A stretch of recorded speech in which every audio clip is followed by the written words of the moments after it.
Brigitte, bonjour. Alors, on a une semaine de retard ou un regard particulier sur les défilés parce que c'était la semaine dernière à Paris. Ah mais non, mais ça se finit demain seulement. Ah là là, Attendez, je connais rien, moi. en beauté avec la clôture de Chanel, n'est-ce pas? C'était l'accent de Karl Lagerfeld. C'était pour répondre à mon ami qui faisait très bien l'accent allemand, mais Karl Lagerfeld, évidemment, feu le Kaiser Une femme n'est plus là. habillée en cuir Voilà, pas ouais, l'allemand, vous je voyez, prends dans mon slip. ça J'ai peut faire les peur. gorilles, les grisonniers. Ouais. Trêve de plaisanterie avant de vous parler de ces grands défilés. Alors, il y a quand même une nouveauté qui est très intéressante. Laurent, c'est qu'aujourd'hui, les défilés s'ouvrent un peu plus au grand public. Alors, je dis bien un peu plus. Attention, il ne s'agit pas non plus totalement d'ouvrir les défilés.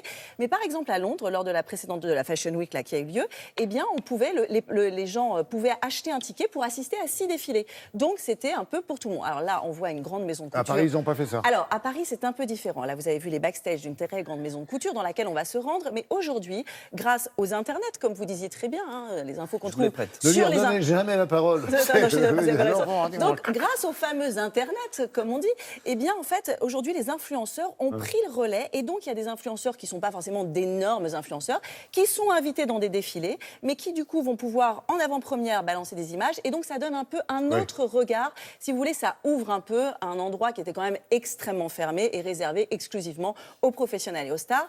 On s'est rendu dans une grande maison de couture avec un jeune couple charmant, puisqu'ils travaillent ensemble, Alice et JS, Jean-Sébastien, qui nous ouvrent les portes de cette grande maison. Regardez. La bonne blog. Semaine dernière, il y avait foule à l'hippodrome de Longchamp. Photographes, professionnels de la mode, clientes, journalistes et son parterre de stars. Monica, Adèle, Jennifer et même Julianne.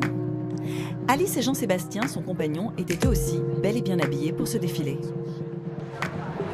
Merci. Moi, je suis excitée comme une petite fille de 5 ans, quoi.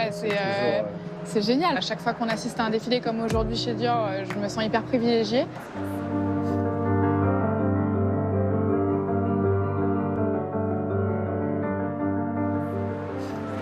C'était un très beau défilé. Oui, c'était beau.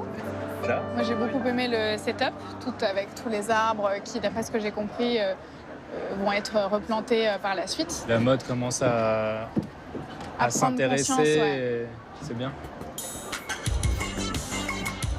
J'ai été surprise parce que c'est vrai que la directrice artistique Marie-Grata Turi nous habitue à quelque chose habituellement, en tout cas sur les dernières collections, de très féminin. On a eu les danseuses, c'était très élégant et je dis pas que c'est pas élégant. Les deux dernières saisons. Oui, la dernière saison déjà, on avait un peu changé de cap, mais là c'est peut-être un petit peu plus rustique. Il y a eu des silhouettes où c'était, on aurait dit les petits garçons manquaient, quoi, en short, avec la besace, la petite casquette. Enfin, moi, ça m'a beaucoup plu. C'est ce que j'aime bien aussi. Ce qui colle avec le look d'Alice, c'est qu'elle aime bien piquer mes vestes, avoir des choses un peu oversize.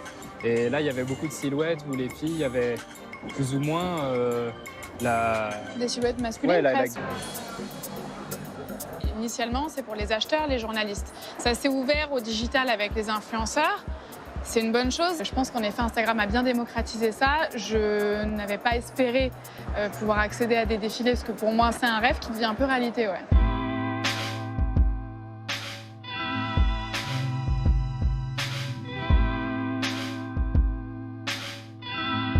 Salut, à bientôt.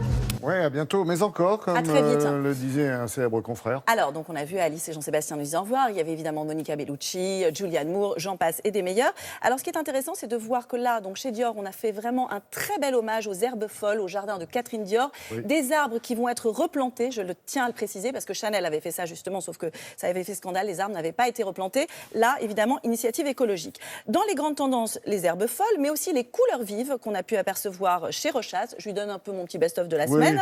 Une collaboration totalement inattendue entre Dries Van Noten, un minimaliste flamand, et le côté très flamboyant et arlésien de Christian Lacroix. Donc voilà, je trouvais que c'était intéressant de voir un peu la différence. Voilà. Un hommage ostentatoire à Madame Claude, quand même, il faut le dire, chez Guy Laroche, grâce à Richard René. Et Tong Tong, nous finirons enfin avec des ventres et des fesses arrondies chez Marine Serre, puisqu'on a vu des femmes enceintes. Merci d'avoir fait court et respecté le temps.